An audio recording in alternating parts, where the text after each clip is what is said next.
Well, hello again. Thanks for being with me here on God's Answers for Anxiety and Depression. I'm Pastor Ray Barnett, and I had been promising you a little field trip, which I'm trying to accomplish today by coming to one of our local parks. Behind me here you can see a little creek. And if I roll you around a little bit, you can see a little waterfall over there. This creek here used to take the chemicals from the Mohawk carpet mills, Amsterdam, New York. Let's see if I can bring you up here. Amsterdam, New York was home to one of the largest carpet mills in New York State, which interestingly, Yonkers had carpet mills even larger. I grew up in a row house that was built for carpet mill workers in Yonkers with the Alexander Smith. My grandfather was a loom fixer. He was a foreman. Started working when he was 13 years old and worked for, let me see, almost 40 years, I think, until the mills, both here in Mohawk, or the Mohawk mills here in Amsterdam, and also the mills that were in Yonkers, where I grew up, moved down south. And another interesting thing of God leading me here to this city, which I knew nothing about this city before I got here, was that it was a carpet mill industry. Population at the time was about 44,000 people. And when the carpet mills left, I guess that would be the early 50s, pretty much most of the city went with it. So it reminds me a lot of where I came from, which is Yonkers, in many, many respects. And I've always believed God sent me here because there's such similarities. And again, I grew up in a row house, at least one of the locations we lived in, where right across the street from where my grandfather worked for, well, just about 40 years. Anyway, I thought I would come here to the park so we could do this teaching on anxiety and depression. Try to get a shot here. My face is not overwhelming the camera. You can get a little shot of the nature behind me. Again, one of the advantages of living in the foothills of the Adirondacks is there's a lot of places to go. Summertime, obviously, but a lot of winter activities too. You know, snowmobiling and of course ice skating, skiing, very big. There's a lot to do here if you like a change of seasons, which I do. In any case, back to our subject of anxiety and depression. I was talking yesterday about the need to just slow down. And in an interesting way, today has not been one of those days that had started out exactly the way I wanted it to, and for a moment there I felt myself starting to rush. A lot to do with services opening up on Sunday, and a Bible study tonight, and then just, you know, a host of things in my life. The situation that we're in did not slow my life down as it did for some. But actually my ministry, my calling actually picked up, because, you know, I have to minister to so many people, and now it's all being done by phone, text messages, emails, stuff like that, which I do a fair amount of that anyway. But anyway, my life didn't slow down. And again, sometimes you can just sense that things are getting away from you. They're starting to get out of control. So I want to talk to you about the need to slow down. See, I have to do it consciously. Some people move along at a nice pace. I don't know any longer if that's the average person, but some people are able to negotiate their days. I'm very good at planning, and I'm a very disciplined person, but I can overwhelm myself with things that I want to get done, scheduling, goals, and so forth. And then you have to negotiate, all right? The important lesson as it refers to anxiety, this is what I was talking about yesterday. The important lesson here is that as we rush, we create tenseness. And that tenseness puts pressure on the nervous system. The nervous system then, once the pressure is great enough and it's long enough, the duration of that tension, the nervous system begins to misfire. Organs begin to, I'll say malfunction, but I don't mean in the same sense as a disease, a physical disease. I was talking yesterday about palpitations, very common symptom with nervous disorders. And also just when your nerves are on edge. Like for instance, you may not be the type of person that ordinarily has an issue with anxiety or nervousness, but in these last few years, especially the last few months, so many people who ordinarily didn't have them are beginning to have them. So maybe you haven't typically had these symptoms, but palpitations is one of the most common symptoms of nervousness and the nervous system malfunctioning and the nervous system misfiring. So remember, as the body becomes tense, obviously usually from stress, puts pressure on the nervous system. Nervous system begins then to misfire. Organs begin to not cooperate. Your stomach hurts. Heart palpitations, sweaty palms, sweaty underarms, forehead sweat, and you could develop tics, and the eyes twitching, and I mean, you really ought, if you haven't yet looked it up, you can go to Wikipedia. It's decent, it's good, and just look up the symptoms that go along with anxiety and or depression. And you'll find out that they really range into the, well, I'll say hundreds, but it's probably thousands of types of symptoms that you can get when you're tense, and you may not always be aware that you're tense. That's something that's very important to know. But you may not always be aware that you're actually tense. In other words, you don't always feel it. In my case, I've studied the subject so long, and I've studied myself so long, I can tell when I'm already starting to get out of sync.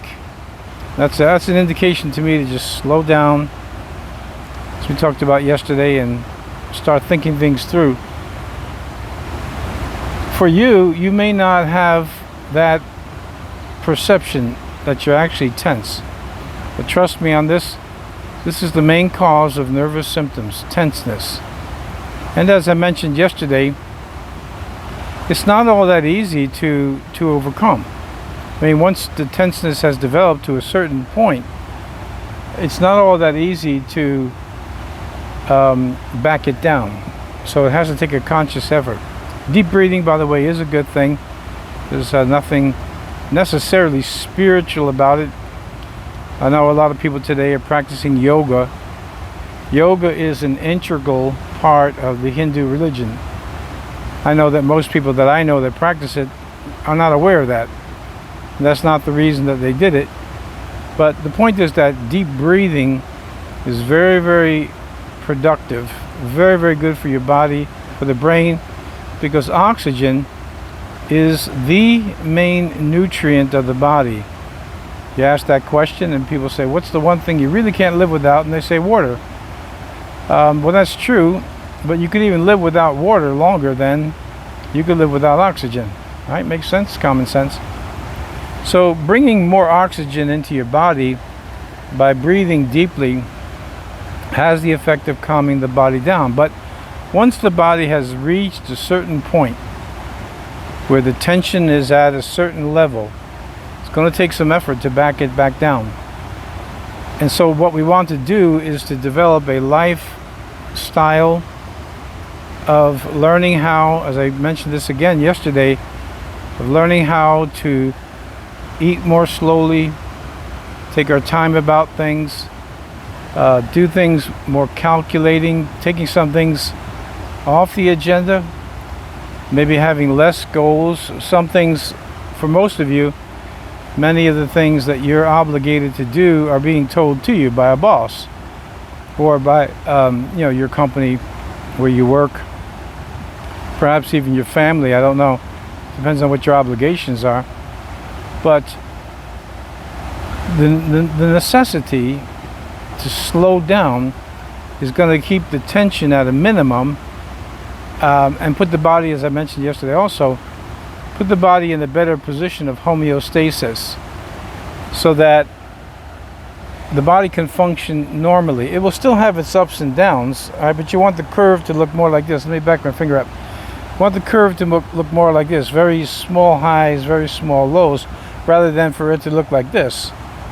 So if you reach a curve up here of anxiety or tenseness, well, it's going to be a while before that slope comes back down. Some of the tendencies, and this would be true if in a bipolar condition, so when you go up here to that high, then you slope right down into a low. You want to avoid those highs and the lows as excessive and have a life that's more like this. Because everybody's life has vicissitudes, changes, and sometimes unexpected changes, as we see in again, our present situation. Things change from day to day. Every day you get up, you think it's going to be on a more predictable keel, and it's not. Well, that's the times we live in. Not much we can do about that, but we can control ourselves, and that is probably the most important thing to learn about dealing with anxiety and depression. We can control our words. We can control the speed of our words and how fast they come out. Another example would be people who talk a lot. They're not always aware of what is actually behind all this verbose and loquacious type of approach to life. They're talking so much. And the Bible speaks about that too. That is not the sign of someone that's wise. But they don't realize that what's producing that is tension, also a fair amount of anger and frustration, and also it can be fear, a combination of a little of all of it. And they don't realize most times. They're just talking and talking, which creates problems, obviously not only for the people who have to listen to that, but what you have there is in a very how do I say this? In a very unsuspecting, in a very hard to detect way, this constant talking is going to keep the body in a place of tension. The difficulty is, if that's perhaps your problem, is slowing your speech down, taking breaths, giving everybody a break, not only yourself, but those that have to live with you or talk to you or listen to you. So the idea is for us, and I say especially as Americans, but it's kind of hitting the whole world from what I read and what I see, we want to be able to slow down. By slowing down, we're taking tension out of the body. And let's reverse it. By speeding up and doing things in a hasty manner, we're putting tension into the body. You know, a lot of these old sayings have a lot of profound meaning. If you are aware of the saying that goes like this: the more haste, the less speed. Yesterday I was talking about music, drumming, the guitar, piano, they all apply. Violin, doesn't matter. If you can't play it slow, you can't play it fast. And I said that this is a particular mistake of young people, but it's interesting to watch people who have decades behind them in an instrument, and they're still making the exact same mistakes that they made when they first started. Why? Because they practice a mistake, and therefore they keep repeating the mistake. So we need to slow down, and we need to be able to get our body back into a rhythm, and then we're going to reduce the tension in our skeletal muscles, also the organs, and have the body calm down. When the body is calm, I'm going to give you a clue here as to something here you might not have thought about. When the body is calm, then everything is working in homeostasis, like I mentioned yesterday. When we go to a physician and there's great anxiety, there's panic attacks, many times they will prescribe a benzodiazepine. Benzodiazepines, or the nickname would be bennies or benzos, would be Valium, Ativan, Xanax, things like that. They're all in the same family. And what they're supposed to do is to relax the muscles. That's the main function of a tranquilizer. Did you know that? Yeah. It's to get those muscles to relax. And all of a sudden you take a pill, it's prescribed to you by your doctor, and you take it and you start to feel some relief. Well, the reason why that you're feeling relief, unless it's a compound type of a medicine, pharmaceutical, where it has some other functions as well, and so many of them do. But keeping it simple, you're feeling better because your body it's relaxing. Sleeping pills, kind of the same idea. They're just or putting the body into a state of rest. So it's not a hard concept to understand, but here's the problem. Medicines always have a side effect. The body is now responding to something that's been introduced to it that it's not used to, and so you have these side effects. Some are not so bad, some you can live with, and some, in some cases, those of us that I take medicine, heart medicine, then you have to live with the side effect, because that side effect is the least of your concerns with the main benefit the medicine gives you. But ordinarily, in my experience in working with people with especially mental disorders, some of these high potency pharmaceuticals, psychotropic drugs, such as Haldol, Thorazine, some of these really, really strong ones, they have major side effects. So you'll often find mental health patients, and in the more protracted cases, obviously, they don't like taking their medicine.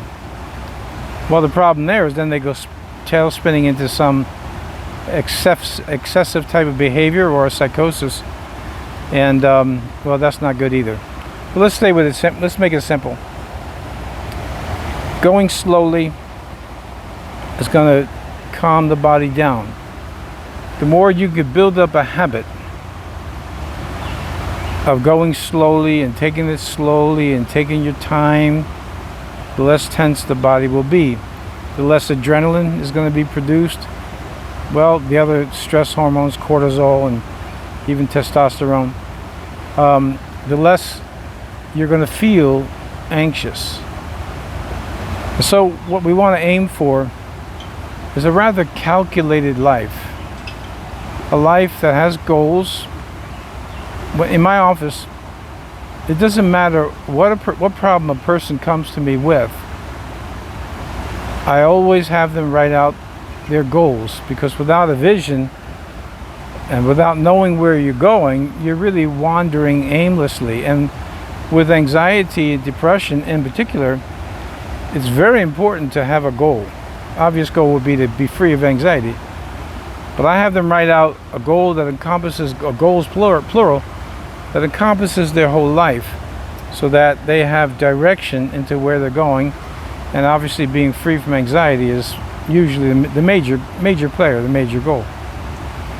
So we want to be able to develop a calculated life, one that has purpose, one that has a definite direction, but to achieve it slowly, but in, again, a very calculated fashion, but slow and steady growth.